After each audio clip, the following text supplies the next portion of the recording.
नमस्कार, मैं पंडित निखिल शर्मा आगे आपके सामने और सुख और दुख के ऊपर बातें करेंगे।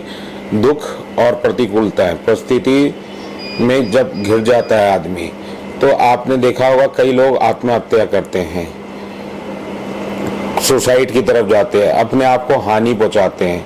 कईयों के साथ ऐसा भी होता है, कई बार किसी नशे की आदत में पड़ जाते हैं। तो ये दुख तो आपको सिखाता है कई चीज़ें, और आपको इन सब चीज़ों से दूर रहना चाहिए। जो आत्महत्या करते हैं या किसी नशे की आदत में लग जाते हैं, ये सब तो जिंदगी का एक पहलू है।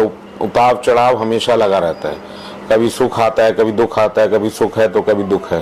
ये तो जीवन में जैसे दिन के बाद रात आती है, रात के बाद दिन आता है, तो ऐसे सुख दुख भी लगा रहता है। हमें दुख से लड़ना चाहिए। मतलब हमें अपनी कर्म को आगे रखना चाहिए। ये नहीं कि आप सुसाइड करने लगे, अपने आप को हानि पहुंचाने लगे, उससे किसी को कुछ नहीं मिलेगा। अगर आप अपने आप को हानि पहुंचा रहे हैं तो और किसी को कुछ नहीं मिलेगा, आप ही की हानि होगी और इसी लोक में आप घूमते रहेंगे।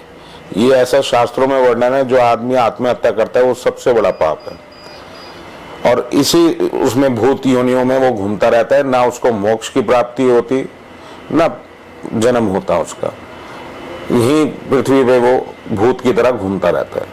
तो इसलिए मैं कहता हूँ, सुख दुख आते हैं जीवन में, उससे हमें लड़ना चाहिए। जैसे दिन बदलता है, रात्रि आती है, रात्रि जाती है तो दिन आता है, तो ऐसे ही सुख और दुख अपने साथ चलते हैं। दुख हमारा साथी है, सब लोग ये समझें, क्योंकि दुखी में ही आदमी को पता लगता है अपने का और पराये का। सुख में तो सब अपने, दुख में कौन अपना है कौन पराया है वो उस समय ही पता लगता है। नमस्कार।